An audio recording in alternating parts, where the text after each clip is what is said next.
안녕하세요. 마리의 서재 마리입니다. 건강한 삶을 위해 건강도서 소개합니다. 오늘 소개드릴 내용은 비만 코드 두 번째 이야기입니다. 체중은 인슐린이 결정한다. 비만은 지방을 조절하는 호르몬에 이상이 생긴 결과다. 체중 증가를 촉발하는 주된 호르몬은 인슐린이므로 체내 인슐린 농도를 낮추는 치료법을 찾는 것이 가장 합리적인 방법이다. 인슐린 농도를 낮추는 치료법 1단계 가당 섭취량 줄이기. 설탕은 인슐린 분비를 촉진한다.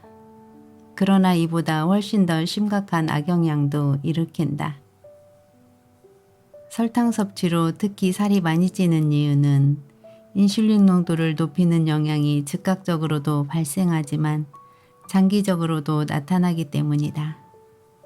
설탕은 포도당과 과당이 동량으로 결합된 결과물이다.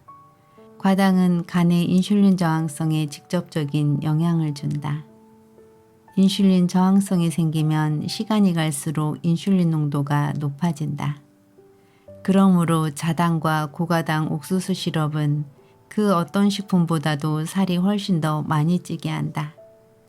설탕을 먹으면 유독 살이 많이 찌는 이유는 인슐린 저항성에 직접적인 영향을 주기 때문이다.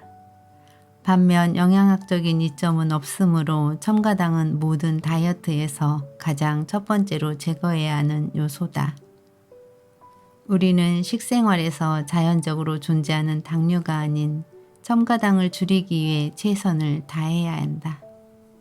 식품 라벨을 읽어라. 당류는 정제식품과 가공식품에 가장 많이 함유된 성분이지만 라벨에 반드시 명시되지는 않는다. 설탕이라는 이름 대신 사용되는 명칭에는 설탕, 포도당, 과당, 고과당, 옥수수 시럽, 메이플 시럽, 아가베 시럽 등이 포함된다. 모두 첨가당이 다량 함유된 사실을 감추기 위해 사용되는 가명이라 할 수 있다. 식품 라벨에 여러 가지 가명으로 성분을 명시하는 것은 널리 활용되는 속임수다. 설탕이 성분 목록에서 제1성분으로 기입되지 않도록 하려는 전략이다. 디저트는 어떻게 해야 할까? 디저트는 대부분 다른 식품과 쉽게 구별되므로 식생활에서 제외시키기도 쉽다. 디저트의 구성 성분은 대부분 설탕이고 여기에 맛을 보강하기 위해 풍미가 첨가된다. 그럼 어떤 디저트를 먹어야 할까? 전통사회의 방식을 따르면 된다. 최고의 디저트는 신선한 제철 과일이며 가까운 지역에서 생산된 것일수록 좋다. 계절에 맞게 생산된 베리류나 체리를 그릇에 담고 크림에 거품을 내서 끼얹으면 식사를 맛있게 마무리할 수 있는 메뉴로 제격이다. 견과류와 치즈를 작은 접시에 담아 즐기는 것도 첨가당의 영향을 피하면서도 식사를 아주 만족스럽게 마치는 방법이다. 설탕을 아예 입에도 대지 말라는 뜻은 아니다. 생일, 결혼, 졸업, 크리스마스, 추수감사절 등 축하할 일이 생기면 음식이 항상 중심이 된다. 중요한 것은 어쩌다 한번 먹어야 한다는 것이다. 디저트가 매일 먹는 음식이 되어서는 안 된다. 그러나 반드시 염두에 둬야 할 점은 체중 감량이 목표라면 가장 먼저 해야 할 일이 설탕 섭취량을 크게 줄여야 한다는 것이다. 설탕 대신 인공감미료를 먹어서도 안 된다. 인공감미료도 설탕만큼 체내 인슐린 농도를 높이므로 똑같이 비만을 유발한다.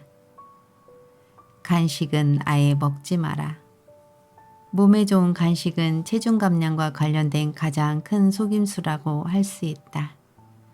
조금씩 자주 먹는 습관이 건강에 좋다는 잘못된 생각이 전설처럼 확고하게 자리 잡은 것도 그러한 속임수의 결과다. 간식을 꼭 먹어야 할까? 그렇지 않다. 여러분 스스로도 잘 생각해 보기 바란다. 간식을 찾는 이유는 정말로 배가 고파서일까? 그냥 심심해서일까? 간식은 아예 눈에 띄지 않도록 하자. 간식을 즐기는 습관이 있다면 건강에 덜 해로운 다른 습관으로 바꿔보자. 오후에 녹차 한 잔을 마시는 습관을 새로 들여도 좋을 것이다.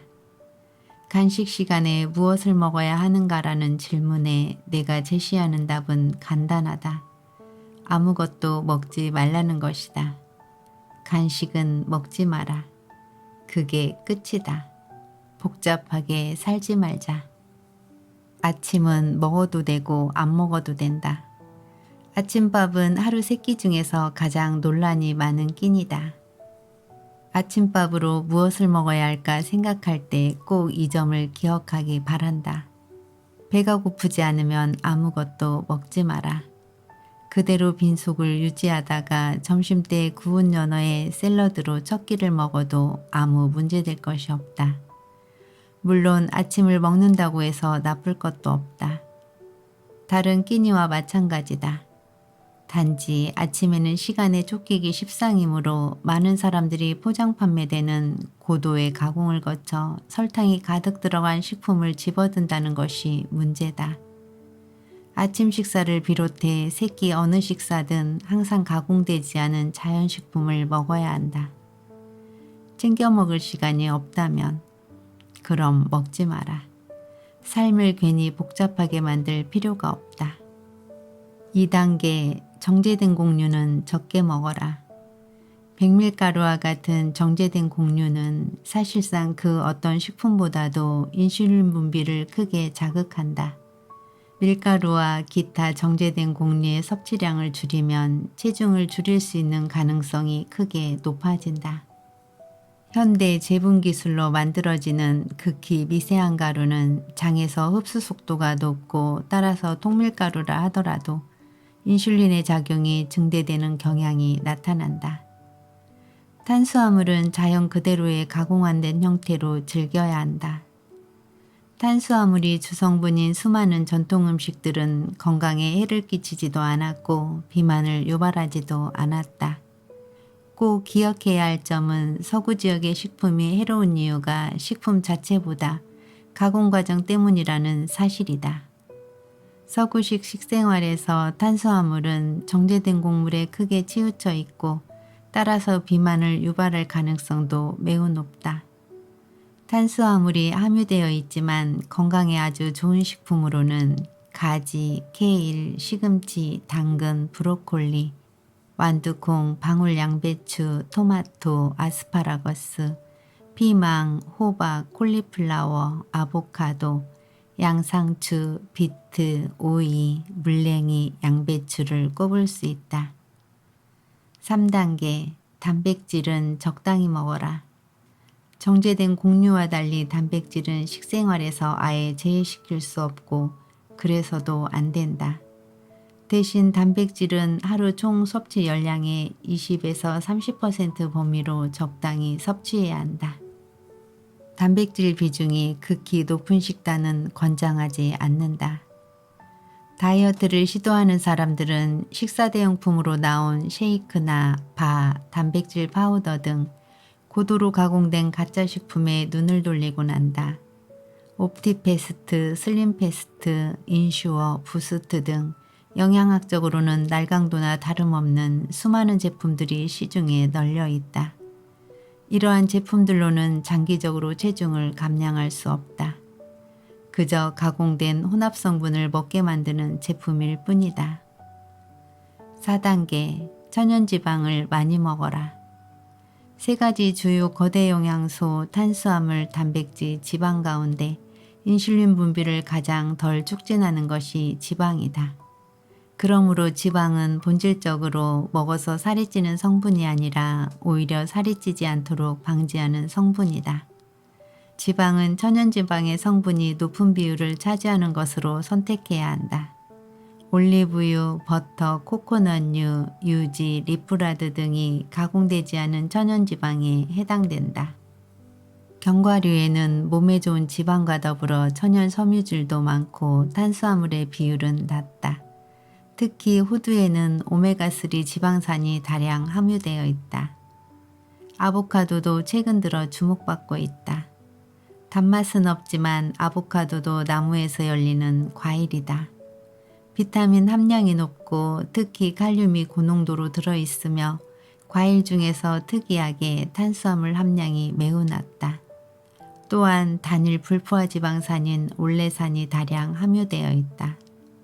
수용성 섬유질과 비수용성 섬유질도 아주 많이 들어있다. 5단계 인체보호 성분을 많이 먹자.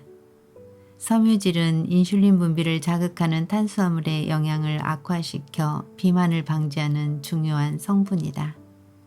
식이섬유의 체중 감량 효과는 수많은 연구와 관찰을 통해서 확인됐다. 자연에서 난 그대로 섭취하는 식품에는 섬유질이 풍부하게 들어있지만 가공 과정을 거치면서 제거되는 경우가 많다.